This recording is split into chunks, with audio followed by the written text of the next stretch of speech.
Finally, in a solid overall performance, Leo Santa Cruz comes through in the rematch versus Carl Frampton, taking home, becoming the new WBA Super Featherweight Champion. Not the Super Featherweight as in 130 pounds, but the 126-pound WBA Super World Featherweight Champion. Got to make that clear because the way that the WBA has been um, having their whole belt situation completely disorganized by and large, at least until this past year when they started uh, consolidating them in certain divisions at least. It's been absolutely crazy. So it could be very easy in order to potentially make a mistake between the 126 and 130 pound division. Any division where there's a light or there's a regular and then there's a super, it could definitely get pretty dicey. But with regard to Leo Santa Cruz, he came through in fine form here in this rematch against Carl Frampton. Honestly, I thought he won the first fight. I thought it was really an 8-4 or 7-5 fight for Leo Santa Cruz. I thought this second fight, this rematch, he really the rounds that Leo Santa Cruz won, he won more emphatically. So I think it was really more of a 9-3 or 8-4 type victory for Santa Cruz. That's the way that I felt like it should have gone. But in spite of that, one of the judges had it a draw, 114-114. The other two had it 115-113 for Carl Frampton.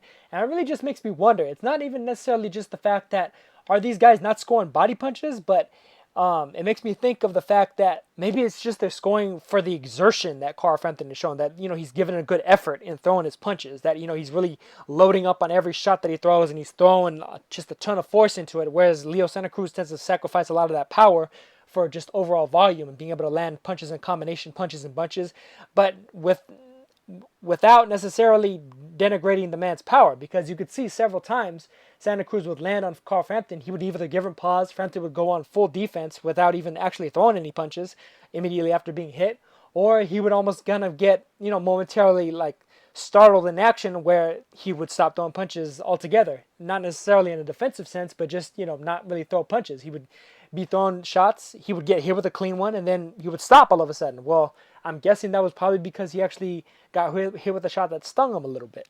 But, that's just me. That's just me coming from the outside, just like anybody else, though. But I thought Santa Cruz did a really good job managing to even the score against Carl Frampton, and came through with a majority decision. Kind of funny because the first fight was actually a majority decision as well. Interesting that it just kind of went the other way. This fight wasn't quite as exciting as the first fight, though. I don't think the action was quite as explosive. I thought that Santa Cruz was able to control the action a little bit better, control the pacing a little bit better, and control the distance a little bit better. I think that's a big part of the reason why this fight wasn't quite as action-packed as the first fight was. Just the fact that Santa Cruz was more moderate with his tempo overall, and the fact that I think that Santa Cruz really started off just a step ahead of Frampton, and I felt like he kept that step ahead the entire way through the fight. Whereas in the first fight, it seemed like Frampton started really fast, and then Santa Cruz had to kind of catch up to his pace, and then once it got from the mid rounds into the late rounds, Santa Cruz upped the pace, and Frampton was the one that really couldn't keep up in terms of overall stamina. With this one, the fight wasn't quite as high of a pace, so Frampton didn't seem to wilt late in the same fashion that he did in the first fight, but at the same time, he didn't have quite as explosive an entry or a beginning into the fight as he did in the first fight, and that's ultimately, I think, probably what cost him on the scorecards. They were talking about a potential third fight between these two.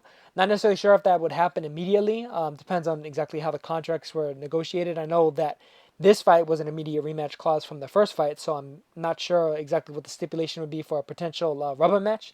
Frampton was saying that he'd like to have it in Belfast, Ireland. I wouldn't necessarily mind it outside of the fact that I really don't think that Santa Cruz will get a fair shake over there. I really highly doubt it, as a matter of fact, especially when it comes to just overall crowd noise and everything. I mean, Frampton definitely has a very big fan base. He had just as big of a fan base, it sounded like, in Vegas as Santa Cruz did. Santa Cruz has never necessarily been somebody that has reached the fans and the fan base in the West Coast and in Vegas and stuff the way that certain other fighters have. The way that Abner Mares did, the way that Barrera did, Morales did, etc.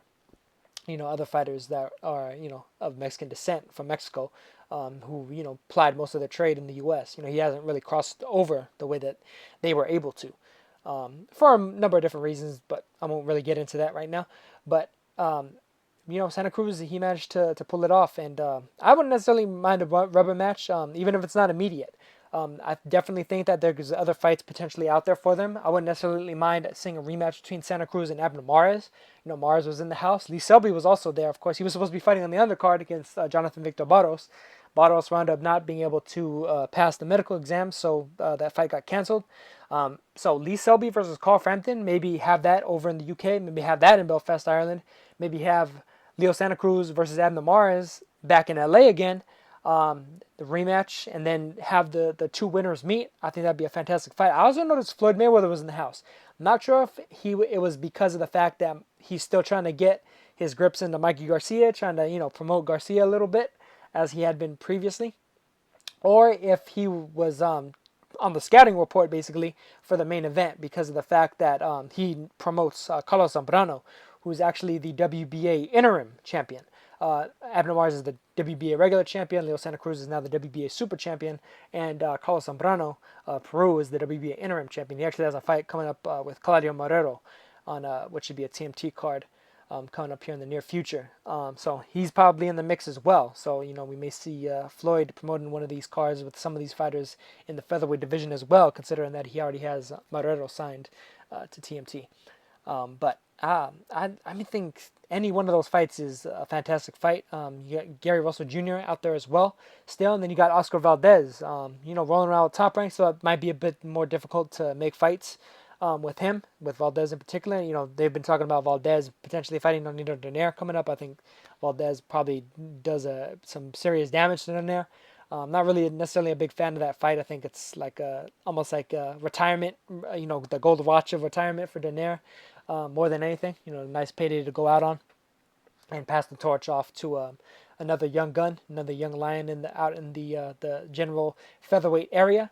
But that's pretty much all I have to say about the featherweight division and these fights that we had tonight. You got Gary Russell out there, as I mentioned before. Joseph Diaz Jr., of course, still trying to get his title shot. Not sure when Golden Boy's going to step him up, but I think the man's been ready, and I think they should take the chance and throw him in there against one of these guys. I think him against any of these names would be a fantastic fight in a major fashion. I think the featherweight division is kind of an underrated division, very action-packed division, and a division with a multitude of styles that could clash in any number of ways and make for, I think, fantastic fights. Oscar Valdez, Lee Selby, Carl Frampton, Abner Mares, Gary Russell, Leo Santa Cruz, Joseph Diaz Jr., Jorge Lara. I think all these guys have a variety of different styles. Oscar Escandon as well. And, the way that they could mix the match, I think, would make for a number of different styles of fight and overall, action in the ring. I think any of those fights would be fantastic. Mix and match any of those guys. The only style that I really see as similar would probably be Gary Russell and Joseph Diaz. Fairly similar attributes in the way that they make a lot of the movements, but that kind of makes sense considering the fact that they were part of the same Olympic class, and Joseph Diaz kind of he did a lot of sparring with Gary Russell, did a lot of training with him as well, considering that they were part of that 2008 Olympic class. But that's pretty much all I have to say about this main event between Carl Frampton and Leo Santa Cruz. Really good effort put on by both fighters. Leo Santa Cruz managed to come up victorious this time, and props to him for that. And props to the judges for at least getting it somewhat correct. I wouldn't even say it was a majority decision. To me, Santa Cruz should have won this victory definitely more clearly than the judges had it. At least as clearly as Frampton won the first fight. In terms of the actual scoring, I thought he won it wider. And I thought Santa Cruz won the first fight as well. But he managed to actually get the decision this time, which is good.